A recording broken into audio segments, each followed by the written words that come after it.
ఇక్కడ సమస్య ఏంటయ్యా అంటే ప్రభుత్వాలు ఎంతవరకు కట్టసితో ఉన్నాయి పక్కన పెట్టండి. ఇది ప్రశ్నోత్తరాల సమయంలో వచ్చింది కదా, ఏ పేపర్ అవును. హైలైట్ చేసిందో చెప్పండి. అవును, ఎవ్వరు సాక్షి రాయలేదు. వాళ్ళు ఒక్కళ్ళు అది కూడా లోపల పేజీలో రాసుకున్నారు. అది కూడా చిన్నది రాశారు అంతే. ఆ, రాజకీయానికి అవసరమైనప్పుడు రైతు ఆత్మహత్యని రైజ్ చేస్తారు. ఇప్పుడు ఇదివరకు కౌలు రైతులు ఆత్మహత్యలు అంటూ పవన్ కళ్యాణ్ రచ్చరచ్చ చేశారు.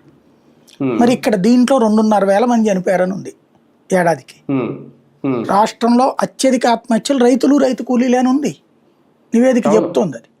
ఉమ్, మరి దాని మీద ఇప్పుడు అదే పవన్ కళ్యాణ్ స్పందించలేదు, అదే చంద్రబాబు స్పందించలేదు. అవును. తర్వాత మీటింగ్ అయ్యారు, ఇప్పుడు మీటింగ్ అవుతున్నారు, నడుస్తూనే ఉంది కదా. ఏమైపోయింది అది, ఎందుకని లేదు అంటే ఇది అదే.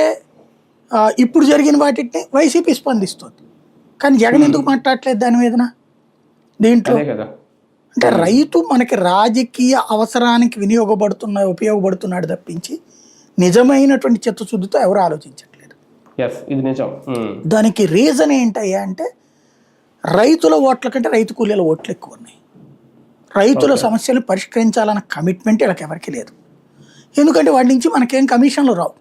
ఇప్పుడు ఎవడికో 25 ఎకరాల భూమి ఇచ్చామంటే 99 పైసలకి ఇస్తామా, 99 కోట్లకి ఇస్తామా, 9 కోట్లకి ఇస్తామా, వాడికి ఇస్తే అందులో మనం భూమి వాల్యూలో 10% ఇస్తాం.